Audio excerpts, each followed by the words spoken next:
హల్లెలూయా హల్లెలూయా. ఇప్పుడు లిల్లీ గారు పాట పాడారు కదా, ఏం పాట పాడారు?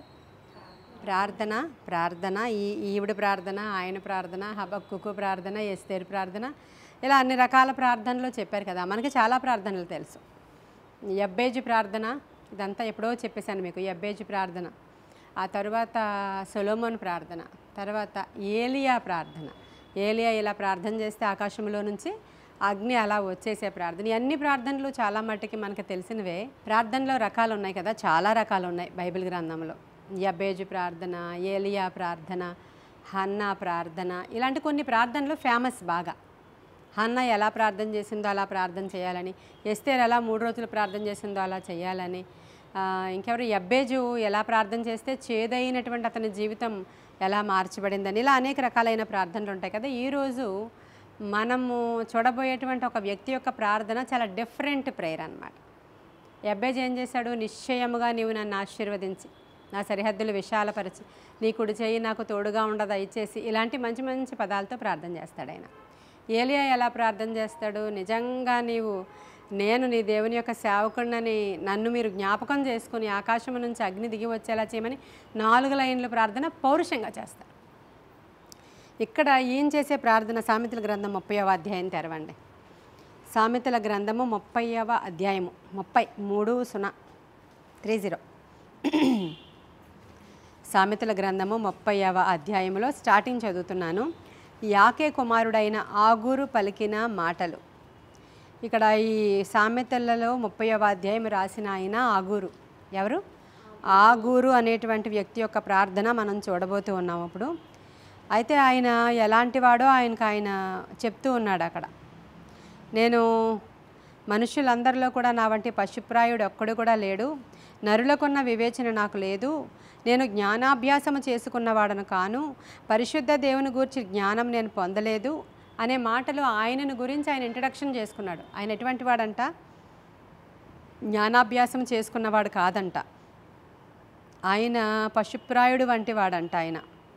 మరి పరిశుద్ధ దేవుని గురించి జ్ఞానం నాకు లేదు, నరులకున్న వివేచన నాకు లేదు అంటే ఆయన ఎలా చెప్పుకుంటున్నాడంటే, నేనేం పెద్ద మల్టీ టాలెంట్ పర్సన్ కాదు, అసలు టాలెంటే లేదు, నాకు జ్ఞానమే లేదు, చెప్పాలి అంటే ఒక పశుప్రాయుడు లాంటోడిని నేను, అసలు ఏ జ్ఞానము లేనివాడిని అని ఆయన గురించి ఆయన చెప్పుకున్నాడు. చెప్పుకుంటూ, ప్రభా నేను మనవి చేసేటువంటి మనవులు నాకు ఆలకించండి, 2 మనవులు చేసుకుంటాను, ఈ మనవులు నాకు అంగీకరించండి అని 7వ వచనం నుంచి చెప్తాడు. చూడండి, దేవా నేను నీతో 2 మనవులు చేసుకొనుచున్నాను.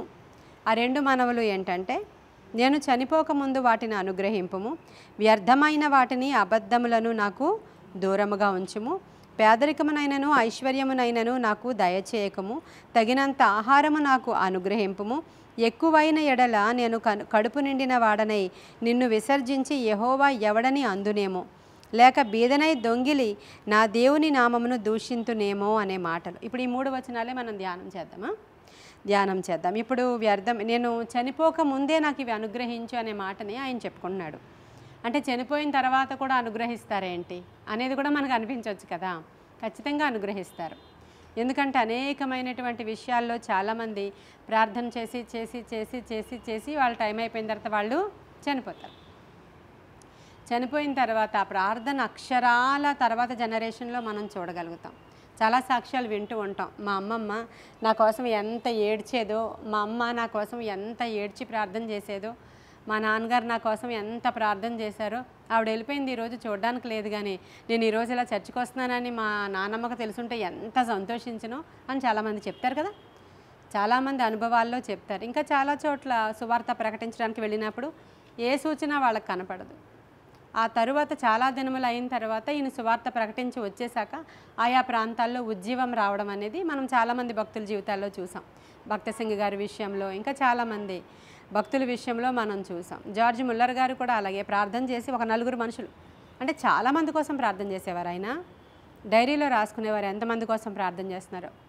కొన్ని వేల ప్రార్థనా విన్నపాలు దేవుడి దగ్గర నుంచి జవాబులు తెచ్చినటువంటి వ్యక్తి ముల్లర్ గారు. వాటన్నిటికీ టిక్కులు పెట్టుకునేవారు. ఇంకా ఆఖరికి ఒక 4 వ్యక్తుల గురించి ప్రార్థన చేశారంట. దగ్గరగా ఉన్నటువంటి ఒక పక్కనవాడు, సమీపస్తుడు, పొరుగువాడు, లేదంటే ఒక బంధువు, అలా నలుగురు కోసం ప్రార్థన చేసినప్పుడు ఆయన జీవితకాలంలో ఆ ముగ్గురి విషయంలో నెరవేరిపోయింది అని బ్రతకుండగానే. ఇక ఒకడు మాత్రం త్రాగుబోతూ ఎన్నటికీ మారలేదు. ఈయన టైం అయిపోయింది, ఈయన చనిపోయాడు. చనిపోయిన తర్వాత ఆయన బరియల్ కార్యక్రమంలో, నేను ఇది బంగారు పండ్లు కార్యక్రమంలో చెప్పాను, ఆయన బరియల్ కార్యక్రమంలో చనిపోయారు, అందరూ వచ్చారు, పాస్టర్లు వచ్చారు, బరియల్ అయిపోయింది. ఒకడు మాత్రం ఆ సమాధి మీద పడి ఏడుస్తూనే ఉన్నాడట. నువ్వెవరో నాయన, ఆయన బంధువా, ఆయన దగ్గర బంధువా, నువ్వు ఆయనకి ఏమవుతావు, ఎందుకు ఎంత ఏడుస్తున్నావు, అందరూ వెళ్ళిపోయారు, నువ్వే వెళ్ళిపో అని చెప్తే, నాకు దగ్గర బంధువు కాదు, ఏమీ కాదు, నేను ఒక తాగుబోతుని, కొన్ని సంవత్సరాల నుంచి ఆయన నా గురించి ప్రార్థన చేస్తూనే ఉన్నారు, కానీ నేను మారలేదు, మరి ఇప్పుడు నా కోసం ఎవరు ప్రార్థన చేస్తారని ఏడుస్తున్నాను అని ఏడ్చాడంట. అలా ఏడ్చినప్పుడు అక్కడ ఉన్న వాళ్ళందరికీ చాలా ఆశ్చర్యం అనిపించింది. ఆ రోజు నుంచి అతను తాగడం మానేశాడంట, సువార్థికుడు అయిపోయాడంట, ఆయన విడిచిపెట్టిన పని ఏం చేస్తున్నాడంట. కాబట్టి అలాగా నేను చనిపోకముందే నాకు ఇవి దయచేయాలి అని అడిగాడు ఈ యొక్క భక్తుడు. చనిపోయిన తర్వాత కూడా దయచేసేవి కొన్ని ఉంటాయి, జరిగేవి కొన్ని ఉంటాయి. మనం ప్రార్థన చేసి అయిపోయిన తర్వాత జనరేషన్స్ను ఖచ్చితంగా నీ ఆహారం నీళ్ల మీద వేయము, అవి చాలా దినములైన తర్వాత అది నీకు కనిపిస్తుంది అనేటువంటి మాట ప్రసంగి మాట్లాడతాడు కదా. ఇక్కడ ఈయన నేను చనిపోకముందే నాకు ఇవి కావాలయ్యా అని అడుగుతున్నాడు. అవి ఏంటంటే, వ్యర్థమైన వాటిని, అబద్ధములను నాకు దూరముగా ఉంచుమనే పదం చూద్దాం.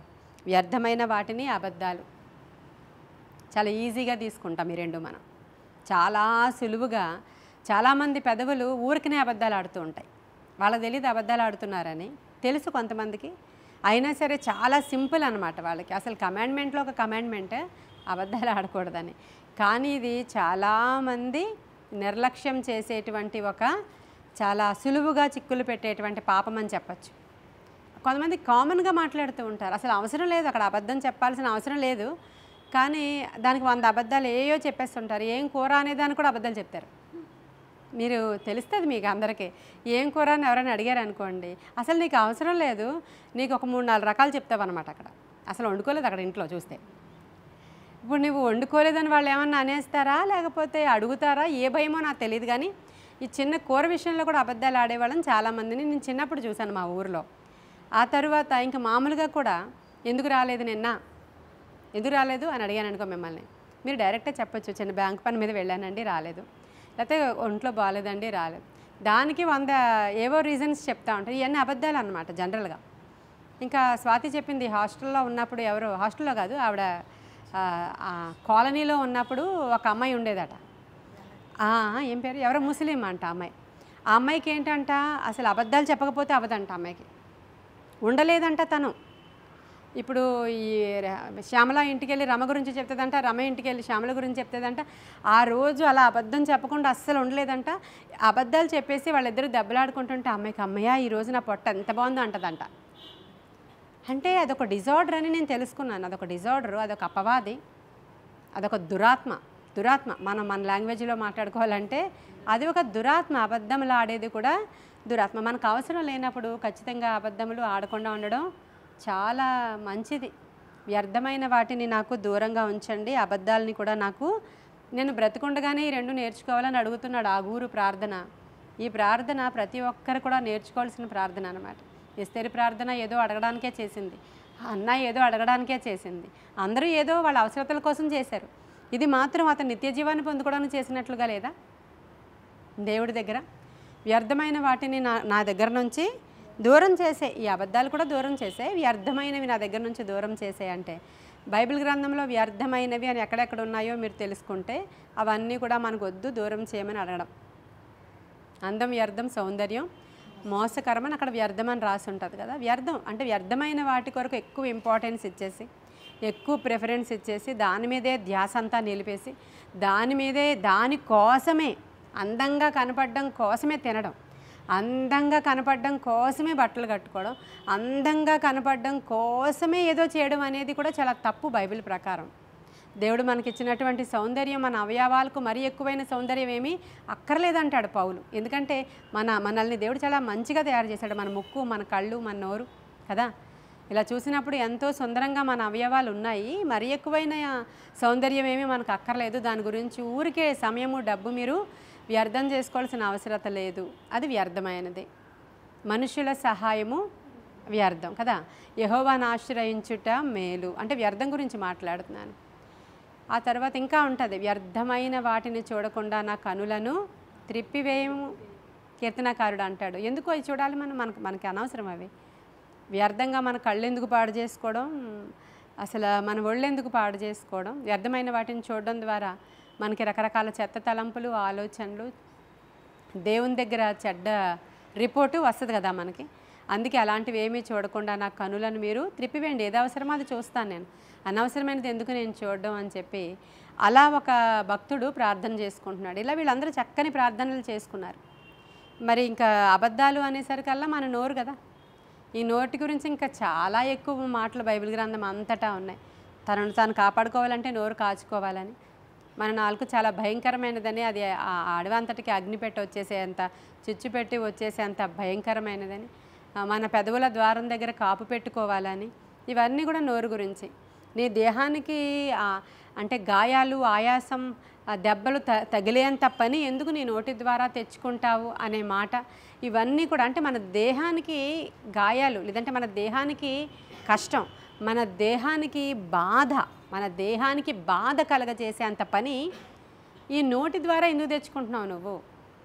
మీ దేహానికి బాధ అంటే ఏంటి? రకరకాల రోగాలు, దీర్ఘకాలిక రోగాలు, అనారోగ్యాలు, భయంకరమైన మరణకరమైన రోగాలు. చాలా సందర్భాలలో మన నోటి ద్వారా, మన మాటల ద్వారా మనము మన జీవితాల్లోనికి రోగాలు తెచ్చుకుంటున్నామని కీర్తనకారుడు చెప్తున్నాడు. మరి నిజమేనా అంటే బైబిల్లో ప్రతి మాట కూడా నిజం. అదే నిజం. మన దేహానికి ఎప్పుడైనా అనారోగ్యం వచ్చినప్పుడు మనం ఆలోచించుకుంటాం అన్నమాట. ఏమైంది అసలు, ఎందుకు వచ్చింది, నేనేం చేసినందుకు వచ్చింది, ఇది ఎందుకు నాకు ఈ సిక్నెస్ వచ్చింది అని ఆలోచిస్తే చాలా సందర్భాలలో ప్రార్థన చేస్తూ ఉన్నప్పుడు దేవుడు బయలుపరుస్తాడు. వాళ్ళకి ఆ సిక్నెస్ ఆ నోటితో చేసినటువంటి పాపము ద్వారా, గర్వము ద్వారా, ఆ యొక్క నోటితో మనం పలికినటువంటి అబద్ధాల ద్వారా, తిట్లు ద్వారా. అననీయ సప్పీరాలకి మరణం ఎందుకు వచ్చింది? అంతే కదా. అననీయ సప్పీరాలు దేవునికి ఆఫరింగ్ తెచ్చారు, దేవుణ్ణి ప్రేమించారు, సంఘాన్ని ప్రేమించారు. అసలు పాస్టర్ గారి దగ్గరికి డబ్బులు తెచ్చి ఇవ్వాలనుకున్నారంటే వాళ్ళు మంచోళ్ళ చెడ్డవాళ్ళ? అంతే కదా. అసలు చెడ్డవాళ్ళు అయితే పాస్టర్ గారికి డబ్బులు తెచ్చి ఇవ్వాలని ఎందుకు అనుకుంటారండి? వాళ్ళ పొలాన్ని ఎందుకు అమ్మేసుకుంటారు? పాస్టర్ గారి కోసం, సంఘం కోసం? వాళ్ళు మంచోళ్ళే. కానీ వాళ్ళ జీవితంలో అబద్ధము మరణాన్ని తీసుకొచ్చింది అనేకులకి. ఇది రేపటి దినాన ఒక హెచ్చరికగా ఉండడానికి దేవుడు కొన్ని వాటిని అలౌ చేశాడు సంఘంలో అక్కడ. కాబట్టి అబద్ధములను నాకు దూరంగా ఉంచండి. ఇది చిన్న విషయం కాదు. చీటికి మాటికి అబద్ధాలు మాట్లాడకుండా ఉండేలాగున మన నోటిని దేవునికి అప్పగించుకోవాలి. ఈరోజు ఈ ప్రార్థన చేసుకోండి.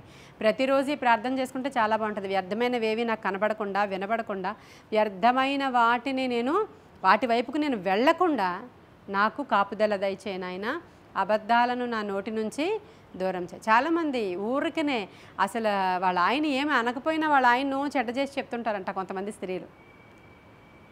భర్తలు కూడా అంతే. అసలు ఆవిడ ఏం చేయకపోయినా ఊరికే ఇతను అసలు తన మంచిది కాదు, వండదు, చెయ్యదు, చూడదు, ఇతను ఊరికే అబద్ధాలు చెప్తూ ఉంటాడు. ఇవి రెండు కూడా కరెక్ట్ కాదు. అంటే ఇందాక చెప్పాను కదా, ఇది ఒక డిజార్డర్, లేదంటే ఒక దురాత్మ యొక్క పని. దాని నుంచి దూరంగా మనము జరిగిపోవాలి. మామూలు వాటికి కూడా అబద్ధాలు చెప్పకుండా ఉండడం చాలా చాలా మంచిది. అబద్ధము మన జీవితంలోనికి చాలా పెద్ద ప్రమాదాన్ని తీసుకొస్తుంది. మన నోటి ద్వారా చేసే ప్రతి పాపానికి కూడా పనిష్మెంట్ ఉంటుంది, ఖచ్చితంగా పనిష్మెంట్ ఉంటుంది. నోటి ద్వారా చెప్పే కొండెములు, లేకపోతే నోటి ద్వారా మాట్లాడే బూతు మాటలు, చెడ్డ మాటలు.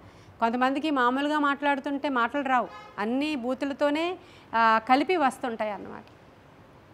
వాళ్ళ పల్లెటూరు నుంచి రావడం వల్ల అని ఒక్కొక్కసారి అనుకోవచ్చు, కానీ కాదు. లోపల ఉన్నటువంటి ఆ కోపం అనే దురాత్మ వల్ల, లేకపోతే అహంకారం వల్ల, లేకపోతే గర్వం వల్ల వాళ్ళ నోట్లోంచి బూతి మాటలు వస్తాయి. ఎందుకని? గర్వం హై లెవెల్లోనికి వెళ్ళిపోయాక పక్కన ఉన్నవాడు లీస్ట్గా చాలా చిన్నగా కనబడతాడు వాడు. అప్పుడు మామూలు తిట్లు సరిపోవు వీళ్ళకి. ఇలా బూతులతో తిట్టాలని చెప్పి ఆ గర్వం అనే దురాత్మ ఏం చేస్తుందంటే ఆ నోట్లో నుంచి ఆ బూతు మాటలు ఇంకా గట్టిగా ఏమున్నాయో, ఇంకా కత్తిపోటు వంటి మాటలు ఏమున్నాయో పొడిచేసి చంపేస్తే బాగుండు అన్నట్లు మాట్లాడతారంట వాళ్ళు. కత్తిపోటు వంటి మాటలు మాట్లాడేవారు కలరు అని రాయబడి ఉంది. భర్త మీద ఎంత కోపం వచ్చినా, భార్య మీద ఎంత కోపం వచ్చినా, పిల్లల మీద ఎంత కోపం వచ్చినా, మరి మనము బైబిల్ని పట్టుకుని ఉన్నాం కాబట్టి మన మాటలు తక్కువగాను, కొంచెంగాను, మంచిగాను ఉండాలి అనేది ఈ భక్తుడి దగ్గర నుంచి మనం నేర్చుకుంటున్నాం. ఒకవేళ కానీ అబద్ధాలు లాంటివి ఏమైనా నా నోటికి వచ్చేస్తాయేమో అవి నాకు దూరపరచు నాయన. ఒక్క లైన్ మనం మాట్లాడుకున్నాం ఇప్పటి వరకు. తర్వాత పేదరికమునైనను ఐశ్వర్యమునైనను నాకు దయచేయకుము. ఐశ్వర్యం వద్దు నాకు, పేదరికం కూడా నాకు వద్దు బాబోయ్. ఈ రెండు వద్దు నాయన. ఈ రెండిట్లో ఏదొచ్చినా చాలా ప్రమాదం. ఈ ప్రార్థన అసలు చేయలేం. పేదరికం రాకుండా చేయమని చేయగలరేమో కానీ డబ్బులు రాకుండా చేయండి అని చేయగలమా? అసలు చేయరు ఎవరు నాకు తెలిసి. చేస్తారా సునీత? చేస్తారా? Very good. ఇది అంటే చాలా సందర్భాల్లో నేను కూడా దేవునికి ఎక్కువ ఇలా మాట్లాడుతూ ఉంటాను. నాకు ఎంతవరకు అవసరమో, ఒక చర్చ్ అవసరమా, ఒక ఇల్లు అవసరమా, నాకు అంతవరకు ఉండేలా చూడు ప్రభువా. మేనేజ్ చేయలేనంతగా నాకు పిచ్చి అయిపోయేంతగా, లేదంటే దానివల్ల నేను ఆయాసంలో పడిపోయేంతగా నాకైతే అవసరం లేదనే ప్రార్థన నేను కూడా చేసుకుంటాను సునీత. నిజంగానే చెప్తున్నాను. నేను వచ్చేస్తాయి అన్నప్పుడు కూడా నేను భయపడుతూ ఉంటాను. నేను చేసుకుంటూ ఉంటాను. ఈ భక్తుడు గురించి ఈ మాట మనం అంటే అసలు పేదరికము వద్దు నాకు, ఐశ్వర్యాన్ని కూడా నాకు అనుగ్రహించదు. ఎందుకని? ఒకవేళ పేదరికం వచ్చింది అనుకోండి, అప్పుడు ఏమంటాము? ఏం దేవుడు, ఎక్కడ దేవుడు, ఏమిచ్చాడు, ఎలా బ్రతకాలి, ఏం తినాలి, పిల్లల్ని ఎలా పెంచుకోవాలి, ఎలా బ్రతకాలి, ఆ అన్యుల నయ్యం వాళ్ళు ఎలా ఉన్నారో చూడండి అని ఇలా దేవుడిని తూలనాడి ఏం పనులు చేయడానికన్నా, లంచాలు తీసుకోవడానికన్నా, దొంగతనం చేయడానికన్నా, దేనికైనా సరే ఒకవేళ తెగించేస్తానేమో. ఒకవేళ ఆ బెదరికం తట్టుకోలేక చాలామంది అంతే కదా, చాలామంది బెదరికం తట్టుకోలేక, మొన్న ఎవరో డోరిన్ అనే అమ్మాయి స్టోరీ చెప్పాను మీకు నేను. అమ్మాయికి ఇంక ఆ డ్రగ్స్ కొనుక్కోవడానికి డబ్బులు లేక ఆ బెదరికాన్ని తట్టుకోలేక ఏం చేస్తుంది? దొంగతనం ఎప్పుడు చేస్తామంటే ఈ బేదరికాన్ని తట్టుకోలేక ఇంకా రకరకాల ఆలోచనలు వచ్చేస్తే దొంగగా వెళ్ళి డబ్బు ఎలా సంపాదించాలి, దాన్ని కూడా దొంగతనమే అంటారు కదా. అంటే రైట్ వేలో వెళితే అంత సంపాదించలేరు ఎవరు కూడా. దొంగగా వెళ్ళి ఎవరినో మోసం చేయడమో, ఎవరిదో పక్కింటి వాడిది పొరుగువాడిది ఆశించడమో, మన దాంట్లో కలిపేసుకోవడమో, దొంగ సర్టిఫికేట్స్ క్రియేట్ చేసుకోవడమో, ఇవన్నీ కూడా దాంట్లోనికే వస్తాయి. దొంగలోనికి వస్తాయి. వాళ్ళు దొంగలు అనమాట వాళ్ళు. అంతే ఒక మాటలో చెప్పాలంటే. అప్పుడు అలా అయిపోతానేమో. ఒకవేళ నాకు బేదవాడని అయిపోతే, ఒకవేళ నేను ఇలా అయిపోతానేమో. పేదరికము నాకు దయచేయకు ప్రభువా, ఐశ్వర్యమునైనను నాకు దయచేయకము. ఎందుకని? ఐశ్వర్యం దయచేస్తే ఏమైపోతుందంట? గర్వం వచ్చేస్తుంది. తగినంత ఆహారమే నాకు అనుగ్రహించు. ఎక్కువైన ఎడల కడుపు నిండిన వాడనై నిన్ను విసర్జించి యెహోవా ఎవడని అందునేమో, లేక బీదనై దొంగిలి నా దేవుని నామమును దూషింతునేమో అంటున్నాడు ఆయన. తగినంత ఆహారం ఉంటే చాలు నాకు. దీన్నే మనం నూతన నిబంధనలో ప్రతిదినము ప్రార్థన చేసుకోవాలి. ఏమని? అనుదిన ఆహారము నేడు మాకు. ఇదంతా మనకి సూచనగా ఇజ్రాయేలీల ప్రయాణంలో ఏ రోజు ఫుడ్ ఆ రోజే. ఎక్కువగా నువ్వు కూర్చుకొని లోపల పెట్టుకుని రేపు నేను తర్వాత లేస్తానులే అంటే పొద్దున్న ఎలాగా లేవడవాడు. వాడికి బద్ధకం వచ్చేస్తుంది, ధీమా వచ్చేస్తుంది. కూర్చుకున్నాను కదా అని చెప్పి ఇంకా తెల్లవారుజామున లేసి ప్రార్థన ఉండదు, ఏమీ ఉండదు. కాబట్టి ఏ రోజుది ఆ రోజే నువ్వు కూర్చుకుంటే చాలా మంచిది అన్నట్లుగా దేవుడు ప్రతిదినము ఏ దినముకు కావాల్సిన ఆహారము ఆ దినమునకు ప్రొవైడ్ చేసినట్లు చూస్తాం. ఒకవేళ ఐశ్వర్యం వచ్చేసింది అనుకోండి, మీకు అలాగే ఇచ్చాను నేను ఐశ్వర్యం. దేవుడు చెప్తున్నాడు, మీకు అలాగే ఇచ్చాను నేను. ఇచ్చి వెండి బంగారాలతో మిమ్మల్ని ఆ స్థలం నుంచి రప్పించి, మీది కానీ మీరు కట్టని పురాలు, మీరు నాటని ద్రాక్ష తోటలు మీరు అనుభవించడానికి అంత అర్హులు కాదు, అయినా సరే అలాంటివి మీకు ఇస్తే మీరు ఏం చేశారంటే, ద్వితీయోపదేశకాండానికి రండి. ద్వితీయోపదేశకాండము 8వ అధ్యాయము 11, 12 నేను చదువుతున్నాను. నేడు నేను మీకు ఆజ్ఞాపించు ఆయన ఆజ్ఞలను, విధులను, కట్టడలను నీవు అనుసరింపక నీ దేవుడైన యెహోవాను మరచి కడుపార తిని ఏం చేశారంట? ఏ రోజుకి ఆ రోజు ఆహారము అనేది కాన్సెప్ట్ కాదు, బాగా ఫుల్గా ఇచ్చేశారు దేవుడు. ఫుల్గా ఇచ్చేశారు. ఇంకా వాళ్ళకి రేపు ఏం వండుకోవాలి, రేపు ఏం ఐటమ్స్ చేసుకోవాలి, రేపు బిర్యానీయా, రేపు ఇదా, రేపు అదా, ఉట్టు బిర్యానీ రోజు ఏం తింటాం, దాంతో స్వీట్ ఏం చేస్తారు, అబ్బా రోజు చికెన్ ఏం తింటాం, వెళ్ళి మటన్ తీసిరండి. Chicken, mutton, prawn, fish, crab ఇవన్నీ కూడా ఐటమ్స్ నాకు ఉండాలి నేను వచ్చేసరికి అని చెప్పే భర్తలు ఉంటారు. ఇక వాళ్ళు కేజీలు స్వీట్లు తింటూ ఉంటారు, కేజీలు మటన్ తింటూ ఉంటారు. ఇలా అంతా తినేసి కడుపు నిండుగా తినేసిన తర్వాత రండి ప్రార్థన చేసుకుందాం అంటే, అబ్బా నువ్వు చేసుకో, నేను మంచి లేవలేకపోతున్నాను అంటాడు. ఇక అనరా శ్యామల? కడుపు నిండిన వాడనై దేవుడు ఎవరైనా అంటానేమో రేపొద్దున్న. అందుకనే నాకు అంత లగ్జరీ లైఫ్ నాకు వద్దు, ఎందుకంటే నిత్యరాజ్యానికి నేను వారసుడుగా ఉండలేనయ్యా. నువ్వు అలా ఇస్తే నాకు జ్ఞానం లేదు, వివేచన లేదు, నేను పశుప్రాయుడ వంటి వాడను. అయినా సరే నాకు తోచిన 2 మనవులు చేసుకుంటున్నాను మీ దగ్గర. ఆ 2 మనవులకి జవాబులు మీరు ఇస్తే చాలని చేసిన ఈ జ్ఞానము లేని ఆగూరు ప్రార్థన వండర్ఫుల్ ప్రేయర్ బైబిల్లో. చాలా వండర్ఫుల్ ప్రేయర్స్లో ఇది వన్ ఆఫ్ ద ప్రేయర్ అన్నమాట. ఇది అర్థమవుతుందా అండి? ఇలా అంటామంట. ఇంకా ద్వితీయోపదేశకాండం 31:20లో కూడా ఒక మాట ఉంటుంది చూడండి. ద్వితీయోపదేశకాండం 31:20 అన్నానా? నేను వారి పితరులతో ప్రమాణము చేసినట్లు పాలు తేనెలు ప్రవహించు దేశమున వారిని ప్రవేశపెట్టిన తరువాత, అంటే పితరులతో ఏం వాగ్దానం చేశారు దేవుడు? నేను తప్పకుండా వాళ్ళని పాలు తేనెలు ప్రవహించే దేశానికి తీసుకెళ్తాను అన్నారు. యాజ్ ఇట్ ఈజ్గా వాగ్దానం చేసిన వాడు నమ్మదగిన వాడు. ప్రమాణం చేసినట్లుగా పాలు తేనెలే ప్రవహించే దేశానికి తీసుకొచ్చి ప్రవేశపెట్టారు. వారు తిని త్రాగి తృప్తి పొంది తర్వాత ఏం జరిగింది? క్రొవ్వు పెట్టేసింది బాగా. క్రొవ్విన వారై అన్యదేవతల తట్టు తిరిగి వాటిని పూజించి నన్ను తృణీకరించి నా నిబంధనను మీరుదురు. విస్తారమైన కీడులు ఆపదలు వారికి సంభవించిన తరువాత ఈ కీర్తన వారి ఎడల సాక్షిగా నుండి సాక్ష్యము పలుకును, అది మరువబడక వారి సంతతి వారి నోట ఉండును. ఇదంతా మనకు కాదు కానీ పైదే. ఏమైందంట, వీడికి డబ్బులు చాలా ఎక్కువ వచ్చేసిన తర్వాత ఇవ్వు ఇవ్వు ఇవ్వు, నాకు ఐశ్వర్యం ఇవ్వు, ఐశ్వర్యం ఇవ్వు, డబ్బులు ఇవ్వు, డబ్బులు ఇవ్వు, డబ్బులు ఇవ్వు అని ప్రార్థన. ఈ ప్రార్థన అయిపోయాక డబ్బులు ఇచ్చారు దేవుడు. అమ్మో నేను చాలా ఫెయిత్ఫుల్గా ఉండాలి దేవుడికి, ఇలా కాదని చెప్పి నమ్మకంగా రోజు వచ్చేసి దశమ భాగాలు ఇచ్చేసి అన్నీ ఇచ్చేసి మళ్ళీ వెళ్ళిపోయి ఒక ఫంక్షన్ చేసేసుకుని, అందుకనే కదా యోబు ఏం చేశాడు? ప్రతిరోజు ఫంక్షనే జరుగుతుంది వీళ్ళకి, ప్రతిరోజు తిండి తిండి తిండి, మా పిల్లలందరూ తింటున్నారు, వీళ్ళు కానీ ఎక్కడైనా తప్పు చేసేస్తారేమో అని భయమేస్తుంది ఏసయ్యా. కాబట్టి వారి నిమిత్తమై ప్రతి అరుణోదయాన నేను వారి తరఫున నా బలులు అర్పించుకుంటున్నాను. ప్లీజ్ వాళ్ళ తప్పులు చేయకుండా చూడు, ఎందుకంటే వాళ్ళు కడుపు నిండిన వాళ్ళు ధనవంతులు, వాళ్ళు అసలు ఏ లోటు లేని వాళ్ళు కాబట్టి వాళ్ళకి భక్తి ఉండదు. చాలా జాగ్రత్తగా గమనిస్తే. కానీ చాలామంది ఒప్పుకోరు ఈ విషయాన్ని, ఒప్పుకోక తప్పదు. ఇది అంత డబ్బులు వచ్చేసిన తర్వాత ఆటోమేటిక్గా కొంచెం డబ్బులు వస్తేనే వాళ్ళ నడకలో తేడా వస్తుంది, వాళ్ళ మాటలో తేడా వస్తుంది, వాళ్ళ చూపులో తేడా వస్తుంది, వాళ్ళ యొక్క నడవడిలో తేడా వస్తుంది. గొప్పలు చెప్పుకోవడం మొదలు పెడతారు, గొప్పగా ప్రకటించుకోవడం మొదలు పెడతారు. వాళ్ళు గర్విష్ఠులని వాళ్ళకి అర్థం కాదు. ఆ గర్వం వాళ్ళని అణగద్రొక్కడానికి దేవుడు చాలా చాలా విధాలైనటువంటి అణగద్రొక్కుడు కార్యక్రమాలు మొదలు పెడతాడు ఆయన. అప్పుడు మళ్ళీ ఏడుపు, దేవుడేంటి ఇలా చేశాడు, దేవుడేంటి ఇలా చేశాడని. ఇదంతా కామన్గా జరుగుతుంది. మీరు ఒక్కసారి ఇలా కూర్చొని అంతా జ్ఞాపకం చేసుకుంటే మీ గురించి మీకు తెలిసిపోద్ది. మన గురించి మనం తెలిసేసుకుంటే చాలు, ఇంకెక్కడ ఆగూరు వరకు వెళ్ళకలేదు. మన గురించి మనం కూర్చొని ఎలా ఉన్నాము, మొదటి స్థితి ఏంటి, కడపటి స్థితి ఏంటి, మధ్యలో స్థితి ఏంటి, మనం అన్నీ ఉన్నప్పుడు ఎలా ఉన్నాము, అసలు లేనప్పుడు ఎలా ఉన్నాము, అసలు మామూలుగా మనం తక్కువలో ఉన్నప్పుడు ఎలా ఉన్నాము.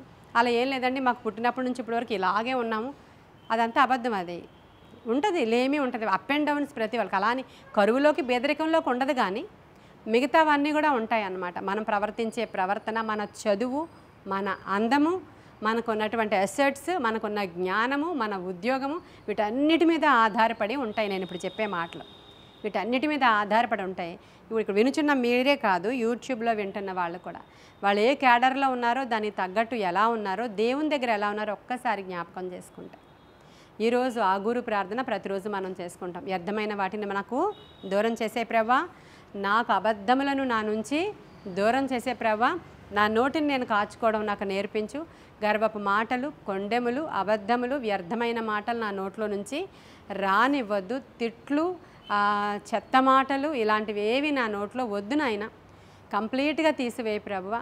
తర్వాత ఇంకేంటి, ఐశ్వర్యమునైనను పేదరికమునైనను నాకు దయచేయకు.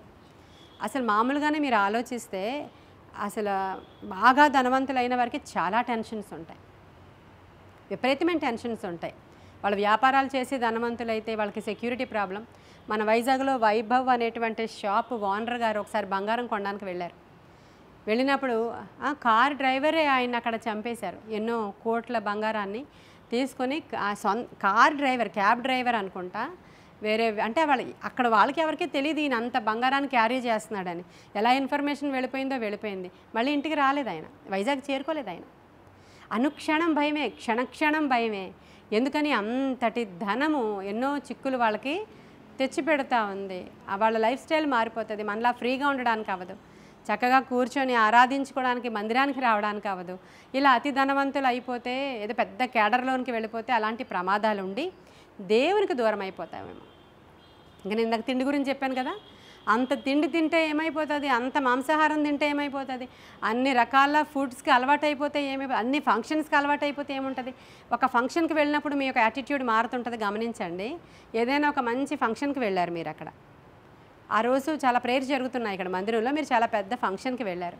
అక్కడ మీ చుట్టాలందరినీ చూశారు. మీ పిల్లలు ఏం చేస్తున్నారు, మా పిల్లలు ఏం చేస్తున్నారు, మొన్న మా ఇంట్లో ఈ పార్టీ జరిగింది, మొన్న వాళ్ళ ఇంట్లో ఆ పార్టీ జరిగింది. ఆ రోజు ఆ ఎంటర్టైన్మెంట్ ప్రోగ్రామ్స్ చూశారు, నవ్వుకున్నారు, చాలా బాగుంది. అబ్బా ఎన్నాళ్ళు అయిందో కదా ఇలా బయటకు వచ్చి ఇలా నవ్వుకొని అని అనిపిస్తుంది ఒక్కరోజు. తర్వాత రోజు ఇంకా అలవాటైపోయి వెళ్ళిపోయారు అనుకోండి, అలా సంఘానికి దూరం అయిపోయిన వాళ్ళు చాలామంది ఉన్నారు. అదే బాగుంది కదా, ఎంత బాగుంది ఇలా చేతులు మడుచుకొని అన్నీ వదులుకొని. అబ్బాయి ఎవరు ఇలా కూర్చుని ప్రార్థన చేస్తారు? అనేక మంది యవ్వనస్తులు ఇప్పుడు ఎక్కువ ఇలా అయిపోతున్నారు. ఎన్నిసార్లు రావాలి ప్రార్థనలకు? వస్తున్నాం కదా, ఈ మాత్రం ప్రైవసీ కూడా లేదా? ఈ మాత్రం కూడా బయట తిరగకూడదా? ఒక గంట కూడా బయట ఉండి రాకూడదా? నువ్వు ఆ గంట నీ లైఫ్లో ప్రణాళికను పాడు చేసేస్తుంది. ఆ గంట నీ జీవితంలో నీకు ఉర్రి తెస్తుంది. ఆ గంట నువ్వు నాశనానికి వెళ్ళిపోయేటువంటి మార్గాలన్నీ సరళం చేస్తుంది. ఇవి ఆలోచన చేసుకోలేకపోతున్నారు అందరూ. కాబట్టి ఈ ప్రార్థన మనం ఖచ్చితంగా చేసుకోవాలి. మాకు అవసరమైనంత మేర సఫిషియెంట్గా ఇస్తే చాలయ్యా అనే ప్రార్థన. అలా ఇచ్చినప్పుడు కూడా కొంతమంది ఏమీ లేకపోయినా గర్విస్తున్న వాళ్ళు కూడా చాలామందిని చూశాను నేను. కానీ ఇదైతే మరీ దారుణం. అలాంటి అంటే కొంచెం ఉద్యోగం వచ్చే వరకు ఒకలాగా, వచ్చిన తర్వాత ఇంకొక హై స్టేజ్లోనికి వెళ్ళిన తర్వాత ఒకలాగా, ఇంకొంచెం వాళ్ళకి రియల్ ఎస్టేట్లో ఏదో కలిసి వచ్చి కొంచెం బాగా పెద్ద అయిపోయిన తర్వాత వాళ్ళు మన దగ్గరికి వచ్చి ప్రార్థన చేసుకోలేదు, ఇంక మనం వెళ్ళి అక్కడికి వెళ్ళి ప్రార్థన చేయాలి. వాళ్ళని పొగడాలా?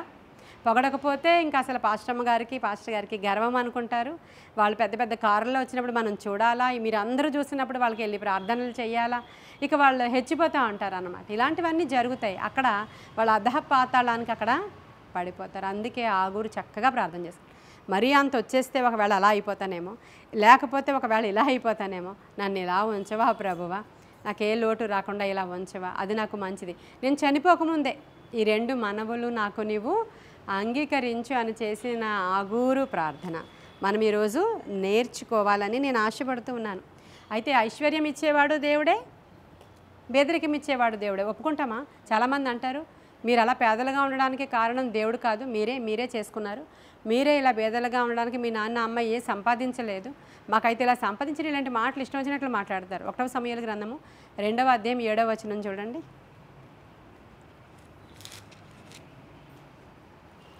1వ సమూయేలు గ్రంథము 2వ అధ్యాయం 7వ వచనం చూడండి. యెహోవా దారిద్ర్యమును ఐశ్వర్యమును ఎవరు కలుగజేస్తారంట? 2 కలుగజేయవాడు. అందుకనే ఏ స్థితిలో ఉన్నావో ఆ స్థితిలో తృప్తిగా ఉండ నేర్చుకో అంటాను నేను. మీరు ఏ స్థితిలో ఉన్నారో ఆ స్థితిలో చక్కగా తృప్తిగా ఉండండి. లేని దానికి వెళ్ళిపోయి గొప్ప అయిపోయి నేను చాలా గొప్పదాన్నని ప్రకటించుకోవడానికి లేని ఫాల్స్ ప్రెస్టేజ్కి వెళ్ళిపోయి డాబు దర్పాలకి వెళ్ళిపోయి అసలు హంగామా కార్లు, పట్టుచీరలు, నగలు ఇవన్నీ ఫాల్స్ వేసుకుని నువ్వెందుకు అలా? నువ్వు అప్పుడు అబద్ధికుడివి, మోసగత్తివి. అప్పుడు ఏమైపోతే ఫాల్స్ నువ్వు ఏ స్థితిలో ఉన్నావో ఆ స్థితిలో అలా చక్కగా నువ్వు ఉన్నావనుకో, దేవుని సైట్లో మనుషుల దృష్టిలో నీవు నమ్మకస్తుడు అన్నమాట. అలా ఉండాలంటాడు. అందుకని ఐశ్వర్యాన్ని ఇచ్చేవాడు ఆయనే. పేదరికాన్ని దేవుడు అలౌ చేశాడు కొంతమంది జీవితంలో. దాంట్లో ఉండు నువ్వు నమ్మకంగా. ఆ తర్వాత నిన్ను బట్టి అనేకులకు ఉదాహరణగా దేవుడు చూపించి ఎన్నో నేర్పిస్తాడంట. ఆ తర్వాత ఐశ్వర్యం ఇచ్చాడు దేవుడు. నమ్మకంగా ఉండు, తగ్గించుకో. దేవుని దృష్టిలో అంటే అలా ఉండడం చాలా కష్టమని బైబిల్ చెప్తుంది. చాలా కష్టం. సొలొమోనుకి అన్నీ ఇచ్చేశారండి. ఏం చేశాడు సొలొమోను? అందుకనే లాస్ట్ ఏమన్నాడు సొలొమోను, బాబోయ్ అంత వ్యర్థము. ఈ ఫస్ట్కి లాస్ట్కి మధ్యలో జరిగిందంతా కూడా ఏంటి? ఐశ్వర్య ఘనతలు వచ్చేసినాయి. ఆయన దేవుడే ఇచ్చాడు. సొలొమోను నీకు కావాలా? ఇంకా కావాలా? అస్సలు వరల్డ్లోనే కాదు, నీ జనరేషన్కి ముందు, నీ జనరేషన్ తర్వాత, అన్ని జనరేషన్లో నీ అంత రిచ్ పర్సన్ ఇంకెవడు ఉండడయ్యా, తీసుకో రిచెస్ అన్నాడు ఆయన. అంత ధనం ఇచ్చేసిన తర్వాత ఈయన ధనాన్ని బట్టి ఒక మంచి పని ఉన్నంతసేపు బాగానే ఉన్నాడు, మందిర పనిలో ఉన్నంతసేపు సీరియస్గా ఉన్నాడు.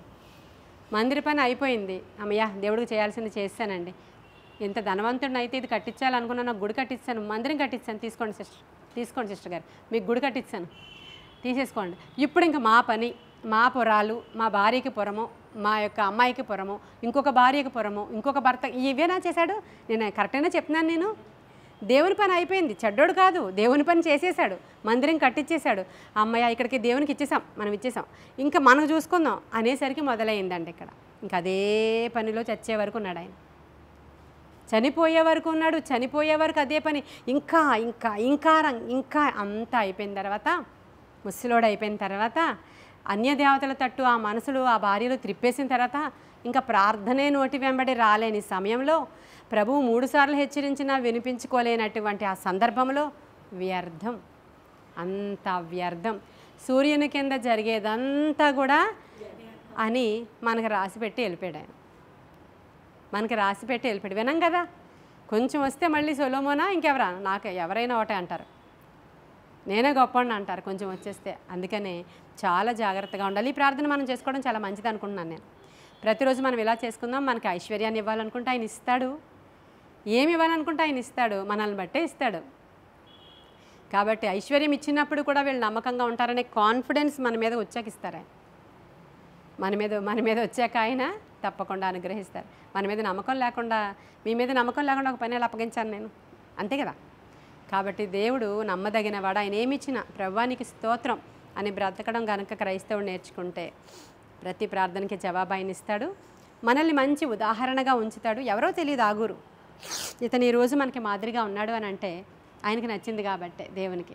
ఈ కొన్ని మాటలు దేవుడు మన వెనుకడిలో దీవించునుగాక. ఆమేన్. మహాపరిశుద్ధుడైన తండ్రి, మహోన్నతుడైన దేవానికి వందనాలయ్య. ఆగురు వంటి ప్రార్థన మేము నేర్చుకోవాలని ఈరోజు ఒక వ్యక్తిని మా ముందర ఉంచారు. మేము ప్రతిదినము ఇక్కడ ప్రార్థనలు చేసుకుంటూ ఉన్నాము. మేము చేసే ప్రార్థనలు ఎలా మీకు అనిపిస్తున్నాయో మాకు తెలియదు. మీరు ఏ అంశాలు మాకు చెప్తున్నారో అంశాలను చేసుకుని పోతున్నాం. కానీ ఇలాంటి ఉత్తమమైన ప్రార్థనలు కూడా బైబిల్లో ఉన్నాయి. మాకు ఒకసారి అవి సవాలు విసిరాయి ప్రభువా. కాబట్టి నాయన, మేము ఉత్తమమైన మార్గంలో నడవడానికి, మేము నీ కనుల ఎదుట నమ్మకస్తులుగా ఉండడానికి అవసరమైన కృప మాకు దయచేయమని, ఏదైతే వద్దు అనే దాంట్లో రాయబడి ఉందో అలాంటివన్నీ కూడా మాకు కూడా వద్దు ప్రభువా. వ్యర్థమైన పెదవులు, అబద్ధములు ఆడే నోరు నాయన, కొండెములాడే నాలుక మాకు వద్దు నాయన. వ్యర్థమైన వాటి నుంచి మమ్మల్ని దూరపరచు నాయన. నీ కృపలో మమ్మల్ని అందరినీ భద్రపరచమని, ఈ చిన్న నాయన వర్తమానము ద్వారా మాలో పెద్ద మార్పు కలగడానికి అవసరమైన కృప మాకు దయచేయమని, ఆత్మకార్యాలు జరిగించమని, మమ్మలను వినుచున్న వారందరినీ దీవించి ఆశీర్వదించమని, నీ కృపగల హస్తానికి మమ్మల్ని మేము అప్పగించుకుంటూ యేసయ్య నామములో అడుగుచున్నాము తండ్రి. God bless you.